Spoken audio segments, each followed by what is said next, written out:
એ મહાશક્તિ છે. સારણે છે ને એની માં ને એની સોડી સિવાય કોઈને વખાણ જ નહીં કર્યા. પેલો દવો ગાય તો એ મારી માં હોનલ ને ભાંગડી ને દેવડી ને આન તીન જીકાડા બોલાવીને તમને લૂંટી લે, નોખા પાડે. ભાઈઓને દેવાયતનો દીકરો કપાવી નાખ્યો અને આ પંસાના પાંસાના પંસોળી નામ કરીને તમારી માવડકી આણી નાખી. તેદુના હજી ભેગા ન થતા. એ કરો ને આવા ધંધા ને કરો છો. આ દેવાયતનો આ ફલાણાનો આ તમને ભાઈએ ભાઈને નોખા પાડી દે. એ જાતિ એનો અસહ્યો લઈ એનું પતન થઈ જાય. આહિર સમાજના જે કાંઈ વડીલો છે એમની સાથે મારે વાત થઈ છે. એ બધાને ખૂબ દુઃખની વાત છે. એમને દુઃખ થયું છે. આ માણસે આવો બફાટ કર્યો છે, એ ઝેર ઓક્યું છે, સમાજને તોડવાની વાત કરે છે. કે આવા એકને કીધે સમાજ ન તૂટે, પણ એનો અર્થ એવો નથી તો આને બોલવા દેવો. આઝાદીની અભિવ્યક્તિ નીચે ગમે એ ન બોલી શકાય. એમને ખૂબ વહેલા દંડ મળવો જોઈએ અને બીજી વાર આવું ન કરે. એમનો પરિવાર પણ હોય, એમના દીકરાઓ હોય, એ બધાએ એમને સમજાવે કે આ તમારી બહુ મોટી ભૂલ છે, તમે માફી માગો અને બીજી વાર ધ્યાન રાખજો.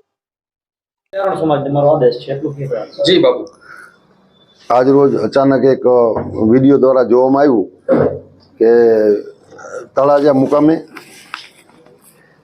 ગીગાભાઈ જીવાભાઈ ભમર એ વ્યક્તિ ચારણો વિશે બહુ જ બેહુદું બોલ્યા. એટલું બધું બોલ્યા. આપણા માતાજીનો વિષય લઈ સોનલમાં વિશેની વાત મૂકી એટલું નહીં, પણ ચારણની દીકરીઓ માડી અને સમાજ એટલું ઘસાતું બોલ્યા કે જે સહન ન થઈ શકે સમાજને. સમાજ હું જોઉં છું કે સમાજમાં પણ ઘણો ઉશ્કેરાટ છે. તો એ બાબતે મારે સમાજને ખાસ વિનંતી, સમાજને ખાસ આ માધ્યમથી અહીં કહું છું કે ભાઈ ખરેખર આપણે આ વિષય ઉપર સોશિયલ મીડિયામાં ન જઈ, કોઈ સમાજને દોષારોપણ ન કરી. જે વ્યક્તિએ આવું કૃત્ય કર્યું છે એના માટે કાયદામાં શું જોગવાઈ છે એ વડીલો બધા તલસ્પર્શી ચર્ચા કરી અને આગળ પગલાં ભરે. થતી હોય તો ફરિયાદ કરે, આવેદનો આપે, જે થતું હોય કરશું, પણ શાંતિથી આપણે નિયમને આધીન થઈ આમાં આગળ વધશું એવી મારી નમ્ર સમાજને અપીલ છે. જય માતાજી. જય માતાજી. જય માં મોગલ, જય માં હોનબાઈમાં. એક ચર્ચા ચાલે છે વિડીયો વાયરલ નહીં, પણ બાપ ચારણ સમાજ અને આહિર સમાજ એ તો આદિકાળથી આદિ આવડથી લઈ અને અહીંથી લઈને આજ સુધી કેવડા ઇતિહાસ છે.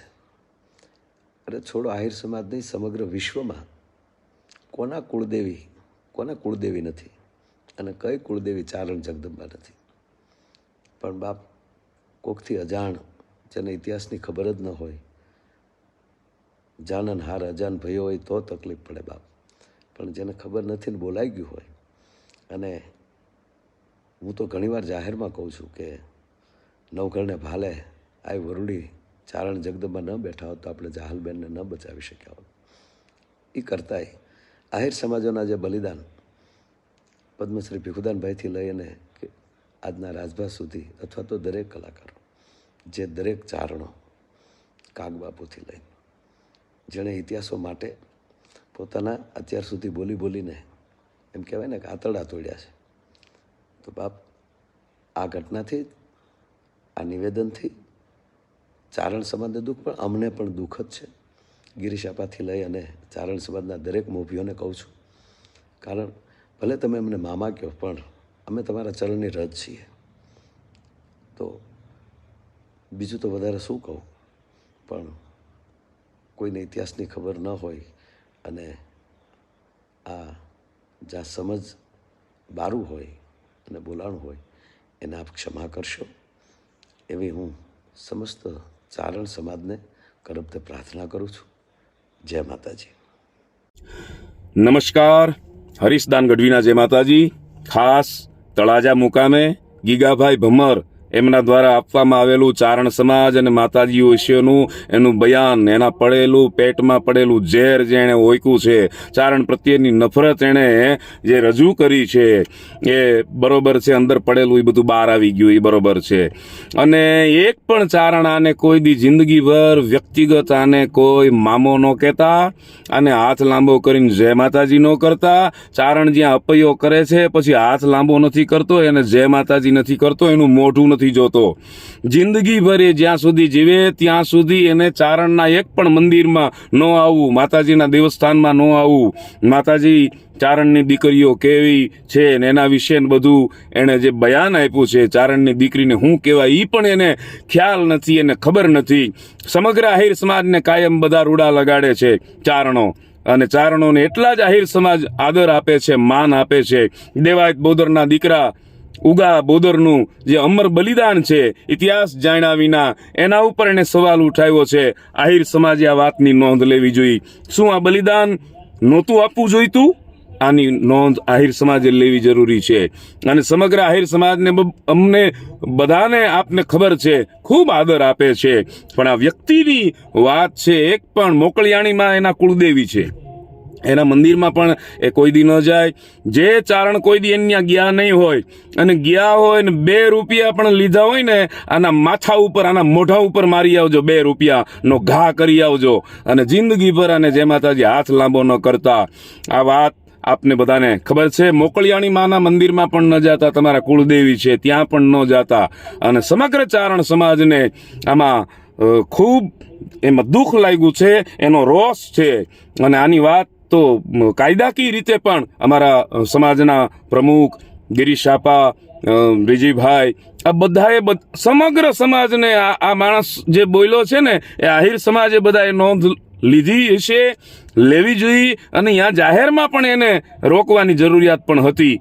પણ ખેર છે, જે બધા આહિર સમાજ છે એમને બધાને એ દુઃખ જ લાગ્યું હશે.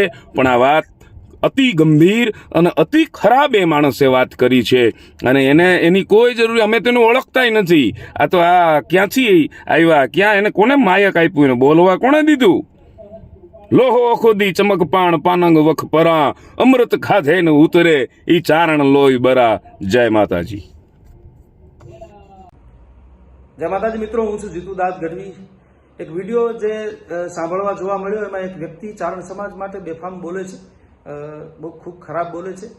જાણવા મળ્યું છે ગીગો ભમર એવું કોઈ નામ છે, આયર સમાજની શાયદ વ્યક્તિ છે, અને ચારણ સમાજ માટે એ બહુ ઘસાતું બોલ્યો છે. ચારણ સમાજની પરંપરા વિશેની જાણકારી એની નહીં, પણ એના અંદર કંઈક ખરાબ ઝેર કોણ જાણે ક્યાંથી રેડાયું હશે. એટલે એ વ્યક્તિ, એને જવાબ આપવા જેવું તો લાગતું નથી, કારણ કે દેખીતા જ ખૂબ અવિવેકી અને નિમ્ન કક્ષાનું જીવન જીવતી વ્યક્તિ હોય એવું લાગે છે. પણ ચારણ સમાજ માટે આવું ખરાબ બોલનાર વ્યક્તિને સજા થવી જોઈએ, કાયદાકીય રીતે સજા થવી જોઈએ. ચારણ સમાજ તો એ પગલાં લેશે જ તે. પણ મને આશ્ચર્ય એ વાતનું પણ થાય છે, બહુ દુઃખ સાથે કહું છું, કે 2 દિવસથી આ વિડીયો આવ્યો છે ત્યારે આહિર સમાજ તો ચારણ સમાજની ખૂબ નજીક રહેલો સમાજ, પરંપરાના સંબંધો જે આ સમાજ આરે છે, એ સમાજમાંથી એક પણ વ્યક્તિનો એવો કોઈ વિડીયો આવ્યો નથી કે આ જે કંઈ બોલાયું છે ખૂબ ખોટું અને દુઃખદાયક છે. સમાજે આવા વ્યક્તિને જાહેરમાં બહાર લાવી, અને એ કોઈ પણ સમાજનો હોય, કોઈ પણ સમાજ માટે આવું બોલે એને બહાર લાવી અને જાહેરમાં માફી મંગાવવી જોઈએ, એને યોગ્ય સજા થવી જોઈએ. કારણ કે કોઈ પણ સમાજની લાગણી દુભાવવી, ચારણ સમાજ તો દરેક સમાજનો હિત ચિંતક અને દરેકની સારી વાતો સમાજ સુધી પહોંચાડનારો સમાજ છે. વૈમનસ્ય ફેલાવવાનો પ્રયત્ન ન કરવો જોઈએ, અને આવા માણસોને કાયદાકીય રીતે યોગ્ય સજા થવી જોઈએ. માતાજીઓ વિશે ચારણ સમાજ માટે આવું જાહેરમાં કેમ બોલી શક્યો છે? કારણ કે આયરનો દીકરો તો આવું કોઈ દિવસ બોલે નહીં, એના સંસ્કારમાં ફેર છે. ત્યારે વિશેષ કંઈ નહીં કહું, પણ કારણ કે એને જવાબ આપવાની બધી જ બાબતો આપણી પાસે હોય જ, પણ આપણા સંસ્કાર નથી, આપણે એને જવાબ ના આપી શકીએ. પણ સમાજની ફરજ છે કે આવા વ્યક્તિઓને બહાર લાવી અને એની જાહેરમાં સરભરા કરવી જોઈએ અને માફી મંગાવવી જોઈએ. જય માતાજી.